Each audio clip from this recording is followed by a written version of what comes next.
Il maltempo nelle ultime ore ha danneggiato seriamente vigneti, mais e soia nel Veneziano. La zona più colpita è quella del Porto Gruarese, in particolare la fascia di territorio che comprende Pramaggiore, Loncon, Annone Veneto e il versante nord di Porto Gruaro nella località Belfiore. La grandine ha distrutto anche i vigneti in questa azienda di Musile di Piave.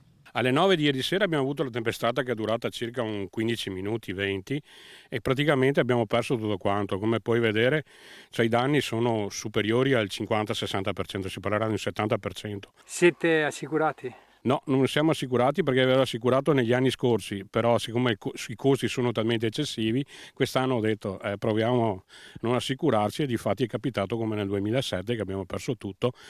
Le grandinate dall'inizio dell'estate rispetto allo stesso periodo dello scorso anno sono triplicate. Le aziende colpite hanno i danni che ammontano dal 50 al 100%, pregiudicato il lavoro di un anno con drammatiche conseguenze anche per il prossimo.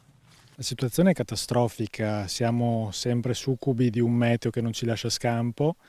Abbiamo delle grandinate ormai quotidiane sulla zona del Veneziano. I danni vanno su questi ultimi giorni su Portogruaro con circa 1500 ettari di vigneto colpiti duramente, ancora nei giorni scorsi per ben 2 volte nell'arco di una settimana, per arrivare poi qui a Musile Millepertiche, quindi la zona di Jesolo e San Donà di Piave, colpiti appunto ieri tarda serata, e anche Cavallino. Di conseguenza gran parte del territorio è soggetto a queste grandinate dovute al grande cambiamento climatico che è in atto e l'unica possibilità che abbiamo di difesa è l'assicurazione.